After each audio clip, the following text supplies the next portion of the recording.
ఒక 2 అంశాలు క్లియర్గా.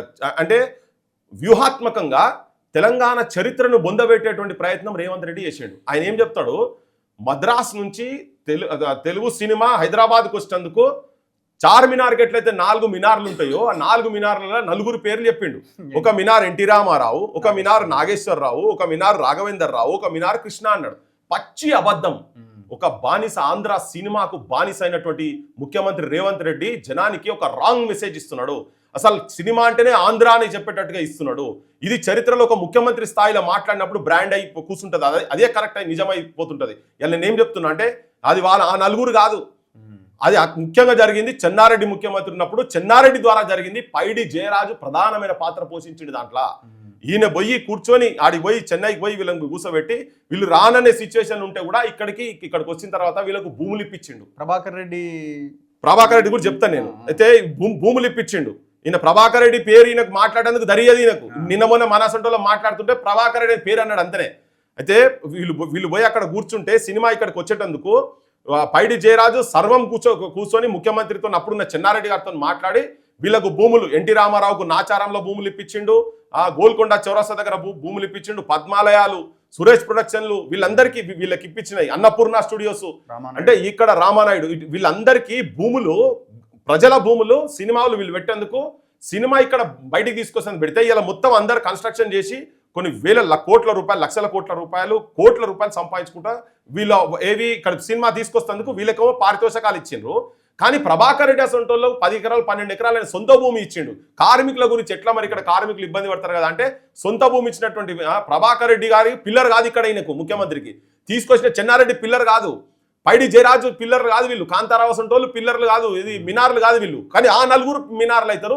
ఈ 4 ఇక్కడ భూములు తీసుకొని ఇక్కడికి వచ్చి లాస్ట్కి ఇల్లు కూడా అక్కినేని నాగేశ్వరరావు ఇల్లు కూడా గవర్నమెంట్ ఇచ్చిన ఇంట్లలో జాగలా కట్టుకున్నటువంటి ఇల్లు అది. ఆయన నాగేశ్వరరావు స్టూడియో అవన్నీ అప్పుడు ఇచ్చినాయి, అవన్నీ ఇచ్చినాయి, కమర్షియల్ గా వాడుకుంటున్నారు కదా మొత్తం.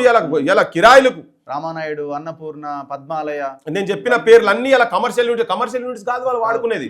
ఇంకొకటి ఎటువంటికి నీ గౌరవం దొరుకుతుంది ఇక్కడ, నీ గవర్నమెంట్ వచ్చినాక నువ్వే ఇల్లీగల్ గా ల్యాండ్ కబ్జా చేసి ఫంక్షన్ హాల్లు పెట్టుకొని కన్వెన్షన్ పెట్టిన నాగార్జున సొంటోనికి గౌరవం దొరుకుతుంది ఆ స్టేజ్ మీద నీకు. కానీ ఒక్క ప్రభాకర్ రెడ్డి కుటుంబం కనిపించదు నీకు, పైడి జయరాజు గారి కుటుంబం కనిపించదు, చెన్నారెడ్డి కుటుంబం కనిపించదు, ఇటువంటి నరసింహరావు గారి కుటుంబాలు కనిపించాయి నీకు, కాంతారావుల కుటుంబాలు కనిపించాయి నీకు. కానీ ఆయనకు మాత్రం కబ్జా కోరును పక్కకు పెట్టుకుంటావు. ఇంకొక ఆయన ఏంది, ఆయన కొడుకు చేయబట్టి ఇక్కడ తొక్కిసలాటలా ఒక పసిపాప హాస్పిటల్ ఉంటాడు, తల్లి ఏమో చనిపోతుంది.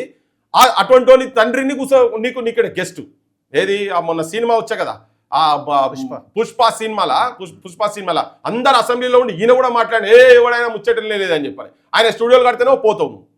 ఎక్కడ నువ్వు తెలంగాణ వచ్చిన తర్వాత ఎక్కడ తెలంగాణ గౌరవం నిలబెట్టేటువంటి స్థాయిలో ఎక్కడ మాట్లాడుతున్నా అంటే జనం కూడా తెలియాలి ఎంత దుర్మార్గంగా ఈ ముఖ్యమంత్రి ఎట్లా వ్యవహరిస్తున్నాడు. ఆంధ్రలో చెప్పులు ఎట్లా, ఆంధ్ర సినిమా వాళ్ళ చెప్పులు ఎట్లా మోస్తున్నాడు ఈయన అనేది అది క్లియర్గా ఇటువంటి సందర్భాలు, ఇటువంటి సన్నివేశాలు చెప్పుడు. ఒక్క 4 పాటలు తెలంగాణలో, ఒక్క తెలంగాణ పాట లేదు కదా అక్కడ స్టేజ్ పైన ఉందా? తెలంగాణ తల్లి విగ్రహం సెక్రటేరియట్ లో ఆవిష్కరించినాడు బూతు పాటలే. ఆ రోజు మనం మాట్లాడినాం. ఇప్పుడు మళ్ళీ అవే బూతు పాటలు. అసలు నా దృష్టిలో ఈ దానికి గద్దర్ అవార్డ్స్ అనే పేరు తీసిపడేశారు. అంత గొప్ప పేరు పెట్టి ఒక్కడన్నా కనీసం నారాయణమూర్తి ఒక్కడు మాట్లాడినట్టున్నాడు. ఎవరికి గౌరవం దొరికింది అక్కడ? ఏ కళాకారులకు గౌరవం దొరికింది? ఎవరి గౌరవం దొరకలే కదా ఆ వేదిక మీద. కుటుంబానికి దొరకదు, తెలంగాణకు దొరకదు, తెలంగాణ సాహిత్యానికి దొరకదు. ఈ సందర్భంలో ఇంకోటి నేను చెప్పదలుచుకున్నది ఏంటంటే మనం కూడా పోయినాం చాలా, ఇది మన జయధీర్ తిరుమలరావు సార్ ఆద్య కళ దానికి పోయినాం కదా. తెలంగాణ సమాజం మొత్తం చూసింది. వెంకయ్యనాయుడు వచ్చి చూసిండు, ఉపరాష్ట్రపతి వచ్చి చూసిండు, కిషన్ రెడ్డి వచ్చి చూసిండు, టీఆర్ఎస్ లో ఉన్నటువంటి మంత్రులు వచ్చిండు, వినోద్ కుమార్ అసంటోళ్ళు వచ్చిండు, సీతక్క వచ్చింది, ఇప్పుడు కల్చర్ మంత్రి కూడా వచ్చిండు. వీళ్ళందరూ వచ్చి చూసిండ్రు. తెలంగాణ అందరికీ కొన్ని వేల తెలంగాణ చరిత్ర ఇంప్లిమెంట్స్ అన్ని మొత్తం అక్కడ వచ్చినాయి కదా. 5 డిఫరెంట్ ఆస్తులు అవి. తెలంగాణ అంటే దక్కన్ పీఠభూమిలో ఉన్నటువంటి సంస్కృతిని తీసుకొచ్చి అక్కడ కూర్చోబెట్టేటువంటి అద్భుతంగా పెట్టారు కదా. పనిముట్లు జీవన విధానంలో ఉన్నటువంటి వాటిది నేను ఊకే చెప్తుంటా. కవ్వు కదురు కవ్వం నడిచినటువంటి ఊర్లో కరువు ఉండదని చెప్పిన సామెత వచ్చింది. ఈ కవ్వెక్కడ ఈ 3 ఇంప్లిమెంట్స్ ఏంటి అనేది అందులో ఉన్నాయి. ఇవి రేపు చరిత్ర పోతే పీక్తే వ్యవసాయం గురించి వాడినటువంటి ఇంప్లిమెంట్స్ ఇటువంటి ఎన్ని సామెతలు ఇప్పుడు మనం చాలా కులాలల్లా ఇప్పుడు ముదిరాజులు పూజ చేసుకోవచ్చు, గొల్లోలే కావచ్చు, ఇటువంటి చాలా కులాలు ఏ విగ్రహాలు పెట్టుకొని వాళ్ళు చేసేటియో అవన్నిటిని మేమైతే నాకు గుర్తుకున్నది నల్గొండ పోయి భూమిలోకి మొత్తం తీసుకొని వచ్చి ఒక 20 ఏళ్ళ కింద పాతి పెట్టిన 20-30 ఏళ్ళ కింద పాతి పెట్టిన తీసుకొచ్చి పెట్టినాం. వాటికి జస్ట్ ఒక జాగా కావాలి, వాటికి ఆ జాగా ఈ మీటింగ్ పెట్టినట్టు పైసలు కనుక దానికి పెట్టేది ఉంటే ఇలా వాటికి ఒక షెల్టర్ వస్తుండే, రేపు భావి తరాలకు ఉపయోగపడేటువంటి స్థాయిలో. ఇంకొక విషయం కూడా ఇక్కడ జనానికి కూడా తెలవాలి ఏంటంటే, ఇప్పుడు మనం 11 కోట్లు చెప్తున్నాం, 11 కోట్ల పైన అఫీషియల్గా ఉన్నాయి. ఇక మిగతా అన్ని డిపార్ట్మెంట్లకి అన్ని తీస్తే ఇంకో 5-6 కోట్లు పక్కా వస్తాయి. దాదాపు 20 కోట్ల వరకు దానికి స్పెండ్ చేశారు నాకు తెలిసి క్లియర్గా. ఇప్పుడు 550 మంది సాంస్కృతిక సారథి దాంట్లో ఉద్యోగాలు ఇచ్చారు. ఓకే, దాంట్లో ఒక 30-40 మంది చచ్చిపోయారు, కొంతమంది జాబ్ కూడా వదులుకున్నారు వాళ్ళు. ఒక 500 మంది 480-490 మంది ఉన్నారట. ఇప్పుడు ఒక 500 మంది ఉన్నారు అనుకుందాం. 500 మందికి నెలకు వాళ్ళకి ఇచ్చేది 31,820 రూపాయలు ఎంతో ఉన్నది దానికి జీతం, 32,000 అనుకున్నాం. వీళ్ళకు 500 మందికి జీతాలు 1,55,00,000 రూపాయలు నెలకు అవుతున్నాయి. ఒక సంవత్సరంకు సరిపోయే జీతాల పైసలు వీళ్ళు ఒక్క ప్రోగ్రామ్ తోటి, అది తెలంగాణ ఎక్కడ ఏ మాత్రం ప్రతిబింబించని ప్రోగ్రామ్ కు ఖర్చు అవుతున్నాయి. కాదు ఖర్చు లేకుండా వాళ్ళు ఆల్రెడీ జీతం ఇస్తున్నావు కాబట్టి నువ్వు ఫ్రీగా వాడించవచ్చు కదా అక్కడ, వాళ్ళకి అది పెద్ద గౌరవం ఉంటుంది. ఇంకొకటి ప్రభుత్వ ప్రోగ్రామ్ అంటేనే అంటే ఈ సందర్భం ఏమంటున్నా అంటే, ఇంకొక 500 మంది కళాకారులకు నువ్వు ఆ ఒక్క ప్రోగ్రామ్ చేయబట్టి 500 మంది కళాకారులకు నౌకర్లు ఇవ్వచ్చు. నీ గవర్నమెంట్ రాకముందు నువ్వు చెప్పినావు కదా నౌకర్లు ఇస్తా అని చెప్పి, వాళ్ళకి నౌకర్లు ఇవ్వచ్చు. ఇంకోటి ప్రభుత్వ ప్రోగ్రామ్ అంటే పైసలు ఇచ్చి పెట్టేది కాదు, అదొక హానర్, అదొక గౌరవం.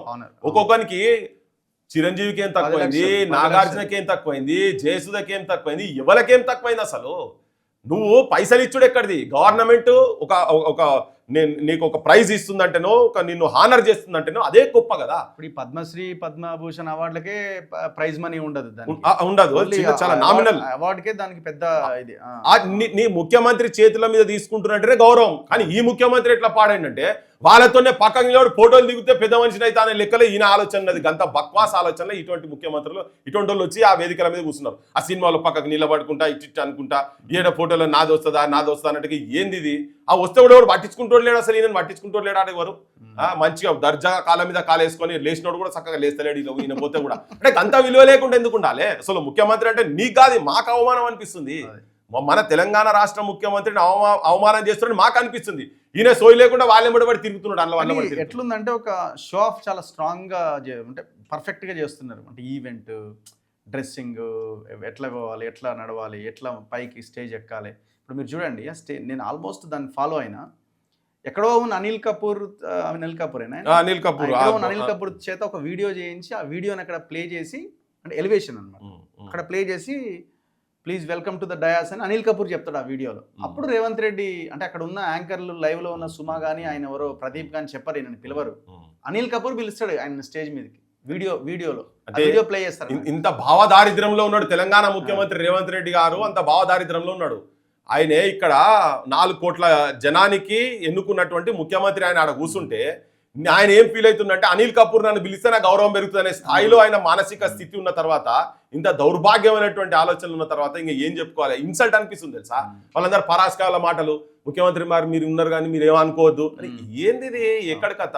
ఏం పాటలు? ఆ పాటలు ఏంటిది? ఒక్కొక్క పాట అసలు డిఎస్పీ సాంగ్స్ ఏంది అవి? అదే అడ్డమైన పాటలు, చెత్త పాటలు. కిందికి దిగి దాది ఒక పెద్ద ఇదిలాగా, అంటే మనం జనరల్ గా జాతరలా చూస్తుంటాం అట్లాంటిది. స్టేజ్ ఉంటది, స్టేజ్ దిగి మళ్ళీ కింద ఎగరడం, ఇదంతా ఆంధ్ర రికార్డ్ డాన్స్. హీరోయిన్ ని పైకి లేవి ఆమెతో డాన్స్ చేయడం, ఇవన్నీ ఆంధ్రాలో రికార్డ్ డాన్సులు గిట్నే చేస్తారు.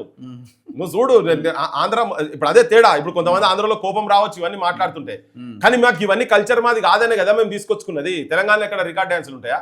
రాత్రి పూట మన దగ్గర హరికథలు, బుర్రకథలు, ఇవన్నీ అంటే మన బతుకు గురించి ఈ సుఖ సత్య అసంటోళ్ళు ఇటువంటి వాళ్ళు వచ్చి వాళ్ళ ప్రోగ్రాంలు, ఒగ్గు కథలు, ఇవన్నీ అంటే మన జీవితాలు, మన భగవంతులు ఇవన్నీ తీసుకొని అవి ప్రదర్శన కొన్ని గంటలు ఇలా చచ్చిపోతే తెల్లందాక పాటలు మన జీవితం గురించి, మనకున్న బంధాల గురించి, బంధుత్వాల గురించి ఇవి వాడేటువంటి పాటలు ఉంటాయి.